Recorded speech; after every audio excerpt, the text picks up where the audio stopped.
Well, Happy New Year from all of us here at edstetzerlive.com. Maybe you're listening later because increasingly some of you listen by podcast. So maybe it's not New Year's Day, but still, it's a new year. So Happy New Year to you from our whole team, from Karen Hendren, our producer, from Courtney Young, our engineer, and Eric Tidwell, and others on our team who are manning the phones.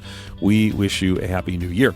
And it is New Year's Day when this is airing, so we're actually with our families and taking a day off. But the great thing is we have a fascinating conversation with Larry Eskridge and Andrew McDonald. And I'll, of course, introduce them more formally in the recording in just a moment. But I have the privilege of working regularly with Andrew. And Larry's a former colleague at Wheaton College as well, and done a huge research project on the Jesus People Movement. I want to direct you to JesusPeopleMovement.com. And you'll be able to follow along the oral history. Andrew did most of that. Larry Eskridge, well, this will all be linked there, but he wrote God's Forever Family. And I want to encourage you to take a look at both of those. But we're going to just jump into our conversation now with them. It's a pre-recorded show, and we'll continue to bring live shows back to next week. And hope you're enjoying New Year's as we are as well. Welcome to Ed Stetzer Live, and I'm Ed Stetzer, coming to you this and every Saturday at this time. We are actually a bit misnamed today because we're not Ed Stetzer Live, though we're live, but we are actually pre-recording this conversation, and we're here at the Biola University. We're at Biola University, where we're having a conference, and so we're pre-recording at this conference, and we're partnering with the Wheaton College Billy Graham Center is partnering. I lead the Wheaton College Billy Graham Center is partnering with Biola University's Holy Spirit Center. Andrew, you're going to admit in just a second, he's one of my guests. Andrew, what's the full name of the center? It is the Center for the Ministry and Work of the Holy Spirit Today. Today. All right. I like that. And I have two guests today on the program to talk about a very, I think it should be of interest to all of us. So it's not just kind of a niche conversation. Not that I'm opposed to a niche conversation, but we're going to talk about the Jesus People Movement. So in the show notes, you'll actually see, if you go to edstetzerlive.com, you can see a link to JesusPeopleMovement.com, which is an oral history that one of our guests today compiled. Another guest today was involved in. And we're going to talk about this, this fascinating phenomenon called the Jesus People Movement. My two guests are Larry Eskridge. He was actually part of the Jesus People in the Chicago suburbs in the 70s, but he wrote a book that has been widely well received. It's called God's Forever Family, the Jesus People Movement in America. It's published by Oxford University Press, named Christianity Today's Book of the Year, Religion News Writers 2014 Nonfiction Book of the Year. It was quite the splash when it came out. He's got a PhD from the University of Stirling, and was on the staff at Wheaton College of the Institute for the Study of American Evangelicals for over 25 years. He's co-editor of other books like More Money, More Ministry, Evangelicals and Money in Recent North American History by Erdmans. Lots of articles in different publications as well. And we had the privilege of getting to know each other when he lived in Wheaton. But you are no longer in Wheaton. Where have you gone to? No, I have wandered off to the hills of western North Carolina. I'm hiding in a wooded holler these days. Nice. And enjoying it. I think a lot of us would like to go hide in a wooded holler nowadays, but that's another story for another day. Andrew McDonald is also my guest. He's Associate Director of the Wheaton College Billy Graham Center Research Institute, finishing up his doctorate in historical theology at Trinity Evangelical Divinity School, and a frequent co-author with Ed Stetzer. I guess we're working on an article, a cover story for the National Association of Evangelicals. Is it a cover story? Yeah, okay. That's a cover story. If it's not, just tell him. Spring 2021. Spring 2021 on 2022. evangelical identity. Yes. And so this is of interest to all of us. And so, Andrew, I want to start with you. Because I pulled you into this project, and you're not old enough to remember the Jesus People stuff. Not in the slightest. Not in the slightest. You're just a kid. You're just a young whippersnapper, right? Yeah. So you lived it. I was a decade after it. Andrew, as you started to do the research, I mean, what was the beginning interest? I mean, other than Ed Stetzer assigned you to this project, and then what did you learn as you kind of went through? Well, the way that I remember getting introduced to the project was you blaring Larry Norman from your office as you invited me in to say, I have a project for you. Is that really? I don't remember that. Was I like, why should the devil have all good music? Yes. No, unidentified flying object. He's an unidentified flying object. You had a whole Spotify playlist ready to go. I do. Don't judge me. Don't judge me. So that Nancy Honeytree, the second chapter of Acts, love song. Oh, I love second chapter of Acts. Actually, we're at this Ablaze conference right now and recording this. So we're recording this on a Saturday morning. Last night we had a reunion of the Jesus People music folks. Did you know? Have you heard of Second Chapter Backs, Love Song, Salt Company. Who else was here? Nancy Honeytree. And some of the members of Melody Green. Melody Green was here as well. There was a whole host of people. John Fisher was here. He gave a workshop as well. And so have you heard of some of those people before last night? Well, I mean, before we started this project. I knew Larry Norman, and that was probably Costa Mesa. Everybody knows Chuck Smith, Costa Mesa, Maranatha, Chuck Fromm, and stuff like that. But everybody knows Chuck Fromm. Not true, but anyway, everyone. anybody who has a PhD in evangelical history knows who Chuck Fromm is. That's fair. That's fair. Okay, so but then you got to enjoy, and last night we saw, and I videoed it. Hear the bells ringing, Easter song. I'm going to sing the whole time. Larry's like, please stop. So here's a fun fact. My sister, who died of an aggressive form of cancer in her early 20s, she wanted to be a Christian singer. And one of the few recordings we have of her is of her singing Mansion Builder by Second Chapter Backs. And so I'm going to send that to my dad and to my mom today, the video I took of it. But anyway, so you start down this road. Yep. Even your PhD is focused 100 years earlier. Yeah, 19th century. 19th century. And so give us, what did you see as an outside observer historian in this movement? Well, one of the things that was fascinating right off the bat was how much the cultural chaos of the 1960s played into the Jesus movement. That there was this revival that broke out at a time when, I mean, we think about today, how much polarization there's going on, how much there's animosity and political conflict, and even international wars and such. But I mean, that's nothing compared to the 1960s, where you had assassinations and campus riots where people were literally being shot. And so a lot of the people that we were interviewing and talking to about their story began with, I just got back from Vietnam. Crazy. My brother or father had gotten into drugs or something like that. And so their stories came out of this kind of cultural chaos but / brokenness. And so really, again and again, one of the videos that we showed this week, or in fact, all the videos we showed this week started with the same theme of, in the midst of this kind of difficult season and culture where people were looking for answers, looking for solutions, and they had been turned away by drugs. They had turned away by the kind of the free sex of, think about Summer of Love, 67. This happens right after that. 68, 69 is where the first etchings of the Jesus movement start to come forward. It doesn't fully flower until 71, 72. And so you're really coming out of all of these assassinations, you start to bring out this kind of revival, these people looking and finding an answer in Jesus and in the church. One way, they hold their finger up one way. You got to see this little number one sign. Okay, Larry, we got to bring you in because you have written really, I'm friends with Brian Broderson. He's Chuck Smith's successor at Calvary Chapel. Right. You know the church, you know the pastor. And he has lots of opinions on people who've written on the Jesus People movement. I can imagine. And because he lived it. Yep. And most of them were negative opinions, except he really loved your book. He said Larry understood it. Larry got it right. So take us first though, because you're a participant observer, right? This is the 70s. Tell us about how this begins to impact you.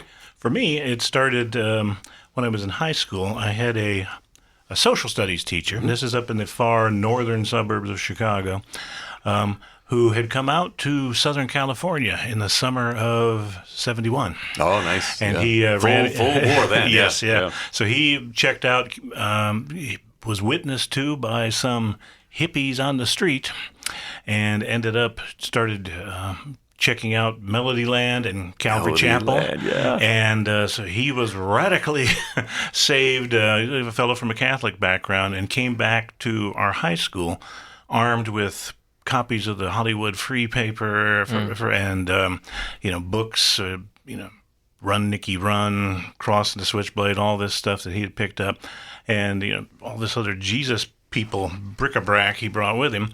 And he spent basically, I don't know how the man wasn't fired, but he spent many class sessions basically witnessing and preaching in a public high school. In a public high school. Nice. These days, not going to work. I'm pretty sure. But anyway, that was kind of the first inkling. Yeah. And I'd seen some of the press coverage. I was, my family was Southern Baptist, so all this stuff seemed to kind of be in sync. We, a little more radical than what the folks in the church were doing, but. it was familiar. And I was in kind of a, high school agnostic kind of a place, smart aleck kid. And eventually it did get through to me. And I was converted after going to a Nicky Cruz rally that had some local Jesus People bands at it. Yes. And, so within a couple of years, I was a 21-year-old elder at a coffee house up in the northern suburbs, a House of the Risen Sun, S-O-N. Nice, well played. You see what we did there? And for about a year or so, a little over a year, we were open and, we were connecting with other places in the Chicago area and southern Wisconsin, and getting some of the local musical artists to come through, and then you had that whole Jesus People scene at the time. So, so I thought it was something that we were totally involved in, nice. And the evangelism aspect of it, and the idea of the full commitment. Yeah. Even the allure of the question of communal living reared its head. We backed away from it, and in retrospect. Good choice. Two thumbs up. Yeah. In Chicago, one of the more famous, still ongoing, is Jesus People USA. Exactly. I don't know the word commune to describe it. That word's kind of fallen out of favor, but this communal living experience and expression. Give us, in just a couple of minutes, give us kind of a picture. That's where it started. They've seen these memes on the interwebs. It says how it started, how it's going. But by the time we get to the end of the Jesus People movement, I mean, what's its impact? Is it hundreds of thousands? Is it millions? Is it tens of millions? Who's impacted by this? It's hard to chalk up a number because a lot of I demand a number. 2.8734. Exactly. I think there's a lot of tangential impact. Yeah. A lot of kids who come into contact with, Jesus People, communes, groups, preachers, the various bands and the music. And in a lot of ways, if you thought you were a member of the Jesus movement, you were, and I think that's where a lot of the impact happened. But, there were numerous, in my experience, just kids in the various high schools in the different communities who were being affected by this, kids from non-evangelical backgrounds often, and maybe I would say even usually, and they were being totally reoriented in their life priorities, and I was interested. I've always been interested in the way that the Jesus People movement seemed to spur a lot of people into ministry. I think there was a great wave of people who hit the seminaries and the Bible colleges there in the late 70s and early 80s who, after their experience as they're trying to orient themselves, kind of stumble into the realization that they maybe have to get credentialed and get some education to, undertake some of these ministries, whether it be as a pastor or missionary. And so I think that was one of the on-the-ground visible effects. Yeah, for sure. We're talking to Larry Eskridge. Larry has written the book God's Forever Family, The Jesus People Movement in America. Talking to Andrew McDonald, Associate Director of the Wheaton College Billy Graham Center Research Institute, in the longest title on your card. Your card must wrap around the other side. I think I made up that title, so I'm sorry. Yeah, so I apologize for making up that long title. This is a pre-recorded program, so we're not taking your amazing calls today, but we'll be back to do that next week as well. But you want to continue and listen in. Stay tuned, because when I come back, I'm going to ask Larry. So I came to Christ in the charismatic movement of the Episcopal Church in 1977. So what I want to know is all the music that we're playing at this conference, I recognize. Was I part of the Jesus People movement? How do you define that? We're going to continue that conversation and a lot of other fascinating topics in just a few moments. So stay with us here at Ed Stetzer Live in this pre-recorded, really special edition talking about the Jesus People movement.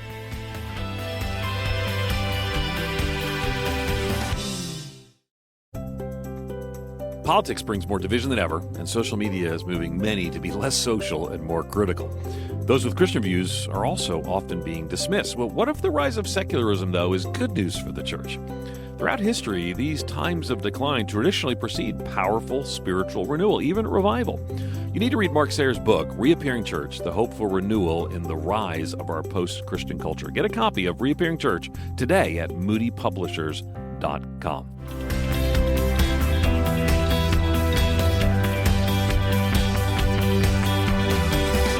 So we're back, Ed Stetzer live and pre-recorded, so we're not able to take your calls today, but we've got such a fascinating topic. I want to give us lots of focus on the topic. So in late 60s, early 70s, there's this movement that seems to spread really, you might say from Southern California. You actually find different places, but disproportionately impact in Southern California.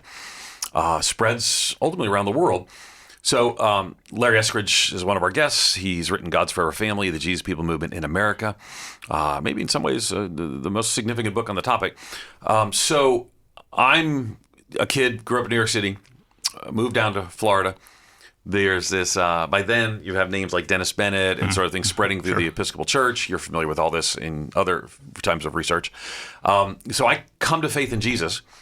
The Lord saves me. And yet I'm too late. It's 1977. So I don't think of myself as coming to Christ in the Jesus People Movement. But I start going to these Jesus Orlando festivals, right? And all the musicians that are playing right here are the musicians I was listening to in youth group in 1978. So I just sat with Melody Green. We were here at the Balboa University at the Blaze Conference. I sat with Melody Green. She wrote "There Is a Redeemer." It's a soundtrack of my discipleship.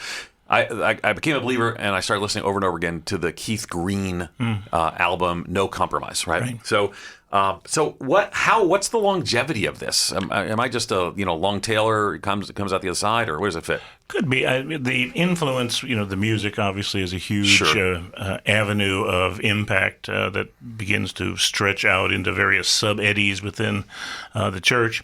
I think there's a way where there was, of course, no definitive ending point.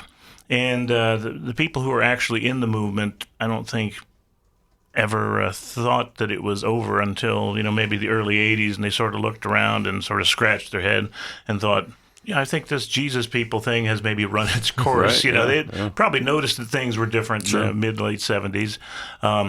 But I think the thing that really began to change was the fact that the people who were actual participants had moved on with their lives and were being incorporated into churches all across the country of various stripes, whether it be, maybe a direct Jesus people connection, maybe through a Calvary Chapel or a Calvary Chapel outgrowth.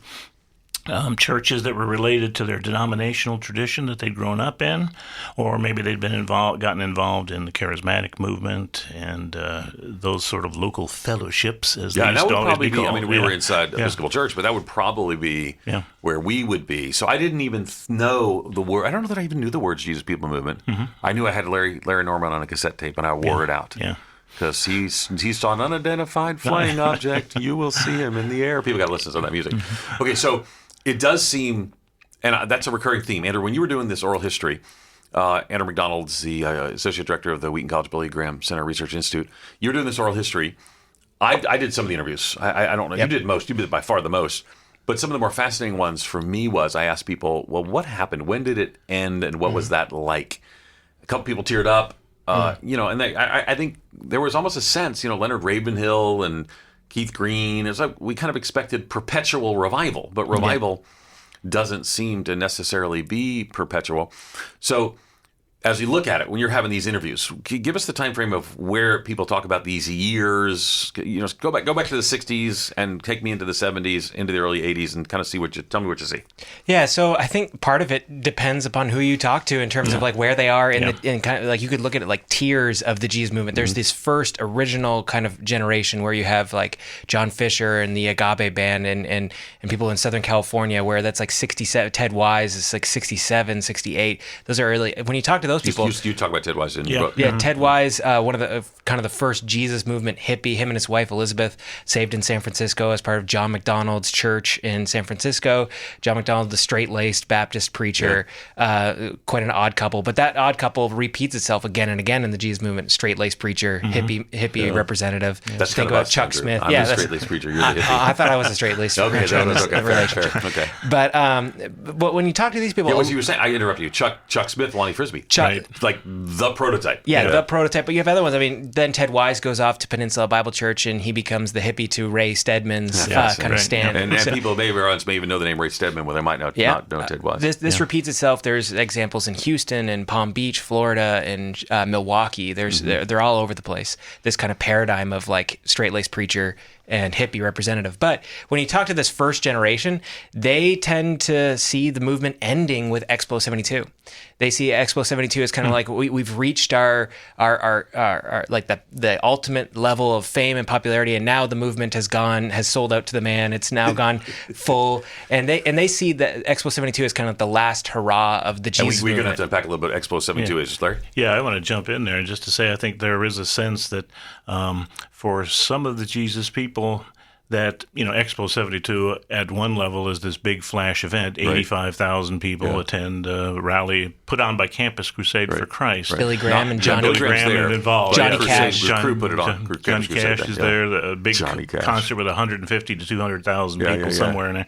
Yep. But I think there's also a sense for a lot of the people coming out of the counterculture that the movement was captured at Expo 72, by the organizations. Yeah, and I would say that when you hear it from, of course, I work at the Wheaton College Billy Graham Center. Yeah. When you hear from at that side, it's Billy Graham helped mainstream. Right. In other words, not captured, but a counterculture would see mainstreaming as being captured. But I think one of the reasons that I'm a believer today is because of that mainstreaming, particularly the charismatic stuff that would later the Episcopal Church and catch, not a direct connection between the two. Right. So Expo 72, just to remind everyone, is, and we'll put a link to it in the show notes, Expo 72 is this huge gathering put on by Campus Crusade. A lot of people think it's a Billy Graham crusade, but it's not, but he's there. Right. But his presence is substantively important to say, this is legitimate. Because these were there were a lot of crazy things going on. Yeah. And people didn't know how to respond. Well, he had participated in the Rose Bowl parade the year before, where he had famously given the one-way symbol. But asked afterwards, I believe, Larry, what's the one-way symbol? The one-way symbol, finger pointed up, hand up. If you're not of a certain age, you don't appreciate that it was like everywhere. It was printed everywhere. It's like the fish symbol of the generation. And so Graham gives the one-way symbol in the 71 Rose Bowl parade. But I believe afterwards he wrote in his biography that he didn't know what it really meant at the time. He saw a bunch of people giving him the one-way symbol and saying Jesus, and he was like, great. Jesus. There's a reporter actually who speculated that just folks on down the line as he started doing this, the reaction was that he must be given the "we're number one" sign, which was actually a recent absorbed into the popular culture, or that because he's Richard Nixon's friend and as he's there as the Grand Marshal of the Rose Parade, that it's kind of a celebrate America event, so that he's America's number one, and so they returned. They're very polite. They returned the symbol to him, but you also have the Jesus people there who they got a loaded meaning with that symbol. So Expo 72 becomes the first conscious decision from Graham to really participate in this kind of hippie counterculture Jesus movement. But I mean, when you're looking at timelines, I mean, Love Song doesn't really have a lot of their albums until coming after Expo 72, and Keith Green isn't saved until 75. And so a lot of the people who we associate with the movement aren't even around by the time Expo 72 happens. And so when you're kind of like trying to trace it, I mean, John Wimber, people often associate him with the very tail end. John Wimber associated with the Vineyard movement, one of the earliest pastors, not the founding pastor, but one of the earliest pastors. Ken Gullickson, who is Chuck Smith's kind of right-hand man with Costa Mesa, founds the Vineyard coming out of the Jesus movement. And John Wimber kind of takes that in a big direction. Yeah, so let's talk about it. We got about 2 minutes left in this segment, and because that's for me, so I come to Christ 77. I think 78, No Compromise comes out. So that's the thing. I don't know, is that Jesus People movement or not? So when we had the big concert here, again, we're at the Blaze conference at Biola University. Dr. Oscar Marlowe put the conference on, and we're still here in the midst of the conference recording this program for you. I don't recognize the songs from Love Song. I don't recognize, just historically, I just don't recognize them. But clearly, Second Chapter Backs was, I think before we came on the air, I shared this was a song that my sister sang, who died a few years after. It's one of the few recordings we have is the song Mansion Builder. And my guess is a whole lot of people would recognize the song Mansion Builder, Easter song for sure. So certainly the umbrella or the ongoing influence of that becomes mainstreamed. And I'm particularly interested, you mentioned Calvary Chapel. So I was speaking at a meeting of, I don't know, it's kind of this private meeting of the 400, it's called the 400 most influential churches in America.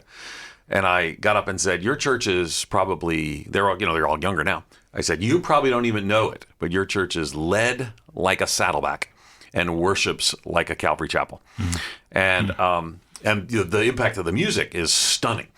So talk to us a little bit. We've got about 30 seconds. Talk to us a little bit about music, then we're going to come back and unpack it a little more. Talk to us about the music and why that mattered. Oh, the music was, it was for a lot of the people in the Jesus People movement, it's a lifeline, to their pure culture with the kids. And for them, it was paramount importance. It was a real connection that sort of opened doors into the church. Good. We're going to talk more about that in just a moment and continue our conversation. We're talking to Larry Eskridge about his book, God's Forever Family, and Andrew McDonald, who has led this oral history of the Jesus People movement. You can go to the show notes and find the link, or just go directly to JesusPeopleMovement.com. We're going to continue our conversation and talk about some of the implications, what we learned from the past and what we might learn today as well. So stay with us.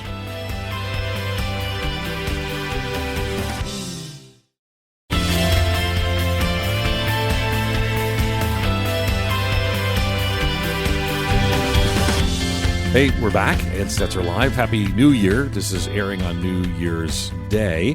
And so happy New Year's to you. Hopefully you're getting some time to rest. Let's be particularly thankful for our first responders and others who, well, they don't get a time to rest in and around these holidays. We appreciate you and your sacrifice. And if you are taking time to relax, maybe you're listening for the first time to EdStetzerLive.com. Maybe you're out in your garage working on a Saturday morning, for all I know.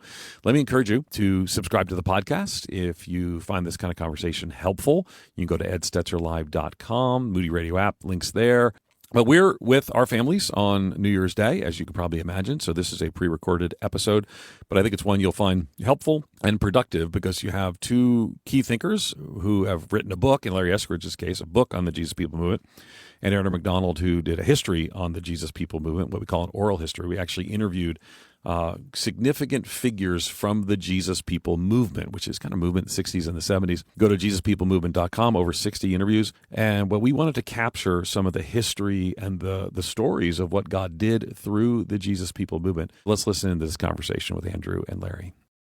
We're back with Larry Eskridge and Andrew McDonald, having what really is a fascinating conversation. I'm really thankful that the all right, Andrew, help me. The Center for the Ministry and Work of the Holy Spirit today. The Center for the Ministry and Work of the Holy Spirit. You'll get it by the end of this. By the end of the conference. It's the longest title center. But again, we're making fun of your title. So, but we are here on the campus of Biola University and super thankful for that. Moody Radio is part of Moody Bible Institute, partners, friends with things like Biola or Wheaton. I serve at the Wheaton College Billy Graham Center. We're partners in the research, right? And so we've had, it's been a fascinating I sat down with some people that were huge influences in my life. I tried not to go. When I was sitting down with Nellie from Second Chapter of Acts, I did that interview, right? I did that interview because I hung out with them at other places, but I did that interview.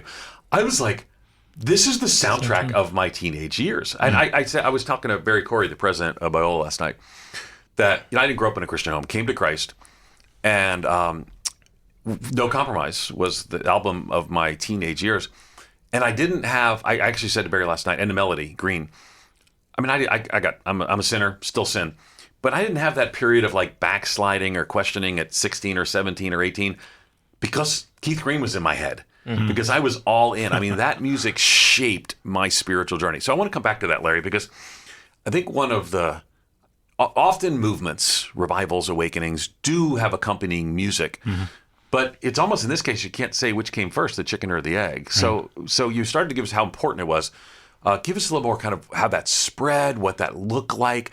Because for a lot of people, they don't realize that Christian rock, or whatever it may be, didn't exist in the form it did until some of these things around there. Give us some names, give us some history. Okay.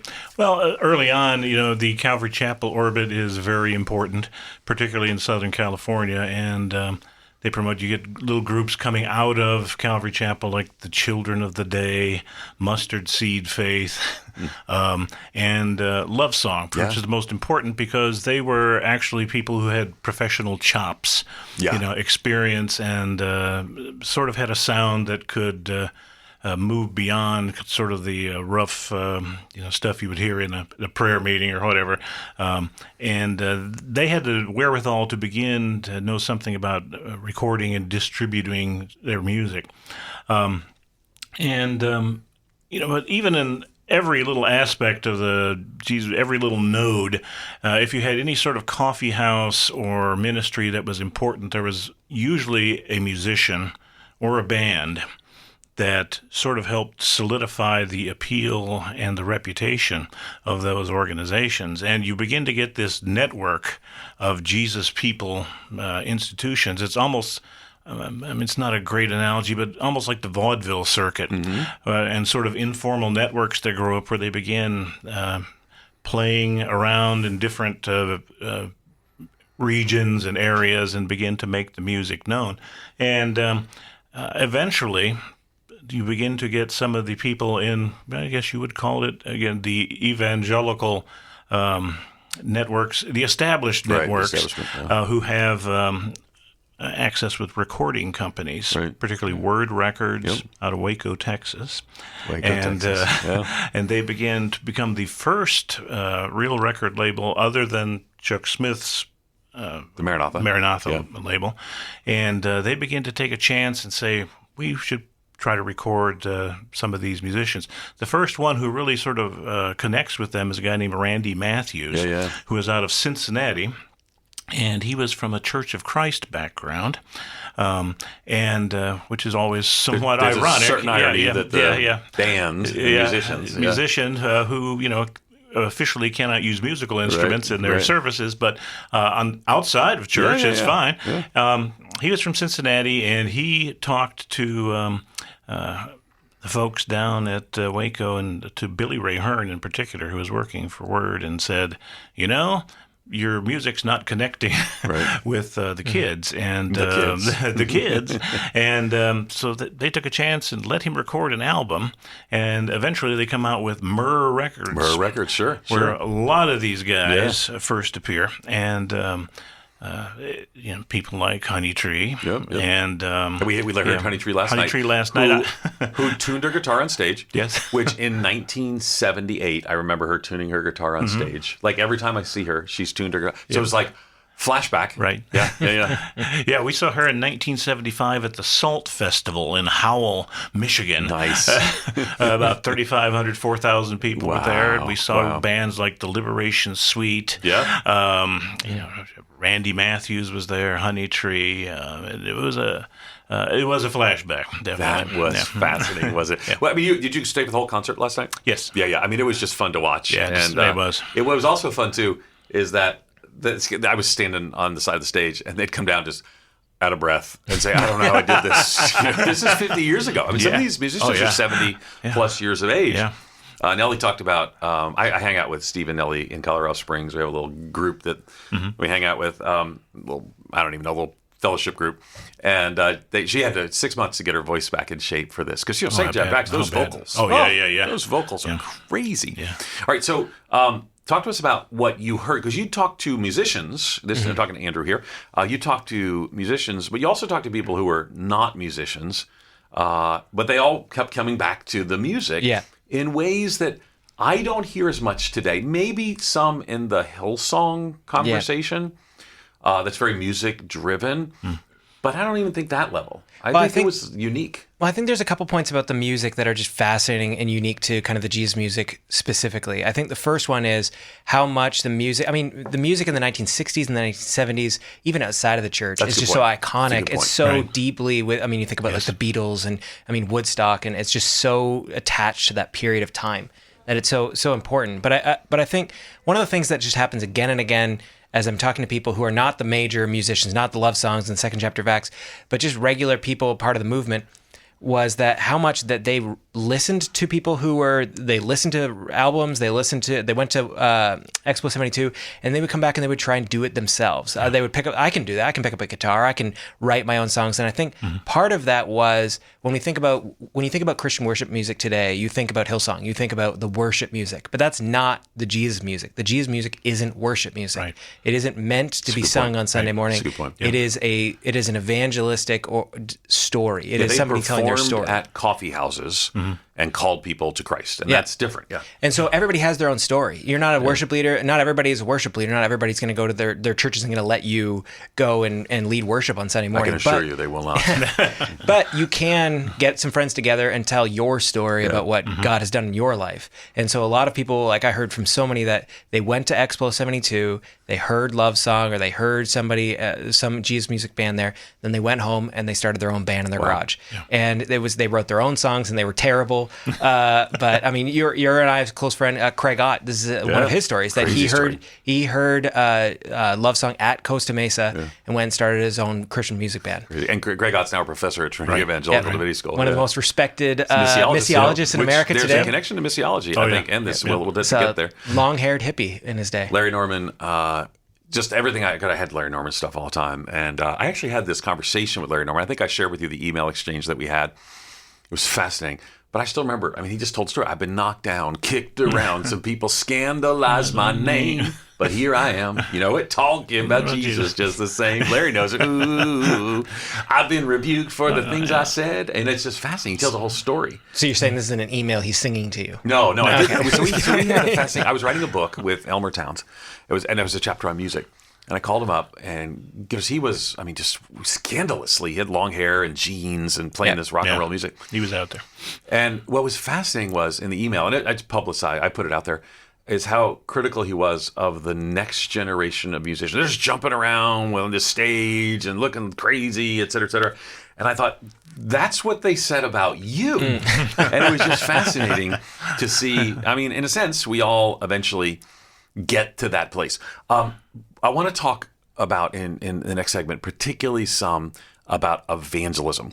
But Larry, I want to give us 30 seconds on evangelism before we go to our final segment. That seemed to be so central. Evangelism was sort of the lifeblood of everything that folks did. And it was a time in the culture, again, where in some ways maybe evangelism was easy because we have the situation where the times are crazy, and people were willing to listen. And that's one of the interesting differences perhaps with our situation these days. They're maybe not quite as open. The times are still crazy. They are crazy, but they're not as open. They've heard the message because of evangelicals being so good at media and presenting their message. We're going to continue our conversation with Larry Eskridge and Andrew McDonald here on Ed Stetzer Live in just a moment.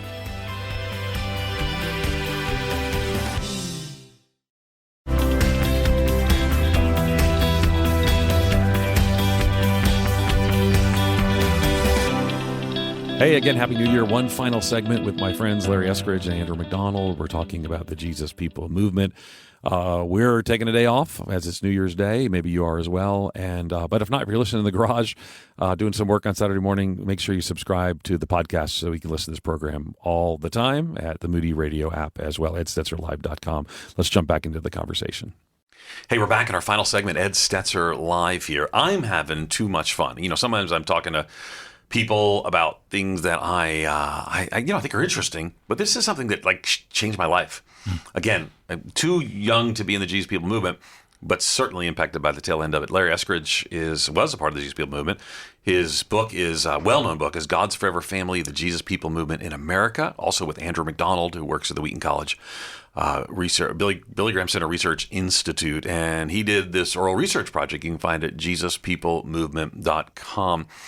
Larry, before the break, we started talking about evangelism, and one of the things that I just have seen as so central, and it's connected to music. People don't even see music connected to evangelism today, but evangelism was so central to this movement. Tell us more about that. Yeah, evangelism was the lifeblood of the Jesus People movement. You begin thinking about it was seen as really a part of what you wear and what you did as a Christian amongst these new Jesus people, and in a way that probably has not been quite.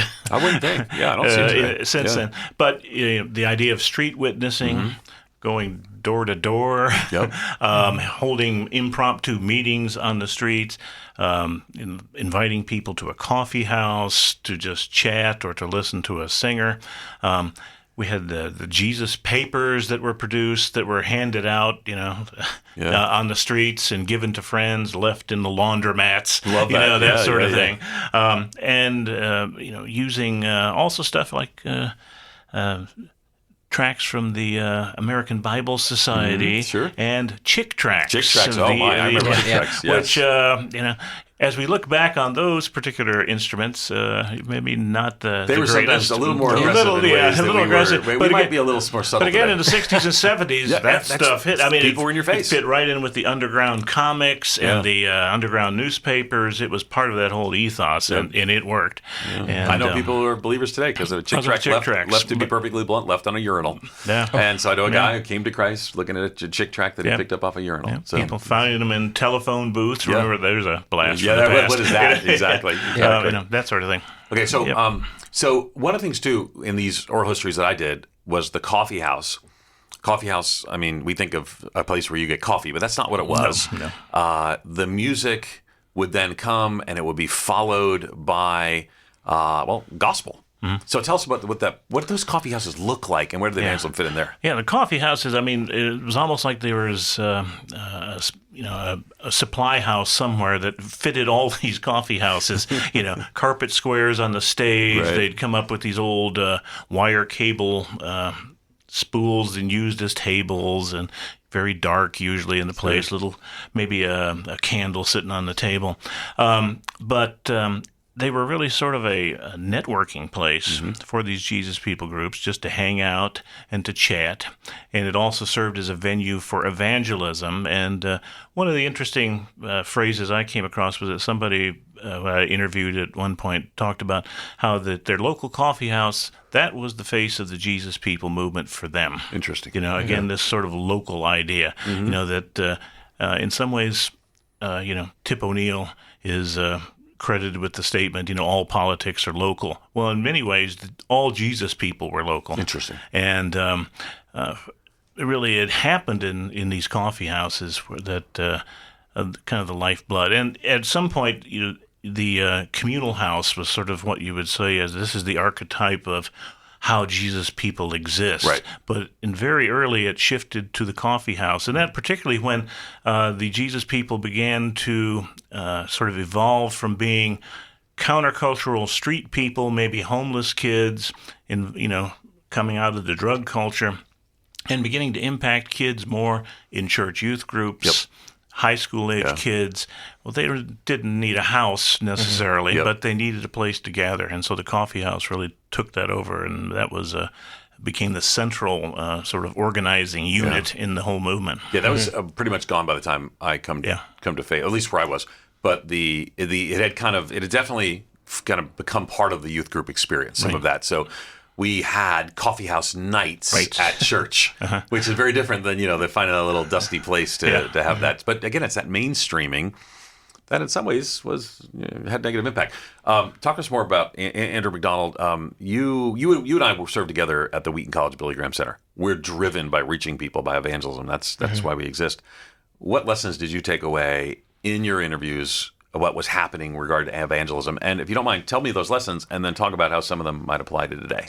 Yeah, I think one of the big pieces for evangelism was that, remember that with all that we talked about, like the cultural chaos that was going on behind this, I think that for a lot of people, especially that initial first generation of hippies, they were finding an answer to a deep kind of existential question about meaning and purpose. They were finding it in Christ. They were finding it in the church. And so now all of a sudden they knew the lostness. Think about all of the lyrics of the kind of the later Beatles and a lot of the late 1960s music, secular music is incredibly searching for for longing for meaning and purpose. And so a lot of these early Jesus people, hippies, they were finding the answer to that. And so they had to then go out, and they knew other people. They knew people who were lost in drug culture and sex culture and kind of existentially looking for things in Eastern mysticism and such. And so they went out to go find those people who they knew were lost, knew were hurting, and tell them about kind of the joy that they had found. And so the greatest kind of evangelists in the movement were these hippies that had gone the deepest. I mean, you think about Ted Wise again, going back to Ted Wise, who had been so far off in kind of the drug culture, becomes, you literally could not stop him from evangelizing. He gets fired from one of his jobs because he's sharing the gospel so much that John McDonald, his pastor, has to come to him and tell him to kind of tone it down a little bit here. I wish I had to tell people today to tone it down. Exactly. And so you see it in the music as well, that they just have this deep, abiding, I was so lost. I was so looking for meaning that now I have to find a way of sharing this with people who are similarly lost today. And so I think when we're thinking about this as church, people in the churches and pastors as such, I think one of the greatest things is to remember, what are the questions today? What are the questions in our culture that are providing a similar search for meaning? They're not the same as they were in the 1960s. There's not as much LSD walking around. LSD is a little less common in my neighborhood. But there are new questions. There's questions around social media and identity. There's questions around gender. There's questions around all sorts of different things that are animating a similar existential quest for who am I? What is meaning? And so when we think about evangelism today, we have to think about what are the ways that we can answer those, show how Christ answers those questions and address that need. Larry, what else would you say lessons for today? Well, I think one of the interesting things in fitting it in with our time period is the idea that was perhaps helpful at the time was that people who got involved in the counterculture and the drug culture realized that there was a need for change in their lives and their need for this search for a deeper meaning. And in some ways you could basically say that these folks realized you had to have a change of mind to be converted, and to get into the counterculture. Many of the people found out that didn't work for them. Right. But when they came into the Jesus movement, it was like, okay, here is something worth converting to, what they had found. And they were eager to go out and share that message. So that was kind of a nice flow effect, I think. And, for us, I think it's important to try to find what points can we hit that help us relate to our peers at this moment in our contemporary time to answer questions that they think might need to be asked. The pressing issues of the day. Our guests have been Larry Eskridge, who wrote God's For Our Family, Andrew McDonald, who helped launch JesusPeopleMovement.com. Thank to both of you for joining me on the program. Thanks. And thanks for those of you who are listening. As I mentioned earlier, it's a pre-recorded program, but let me thank my team, Courtney Young, our engineer, Karen Hendren, producer.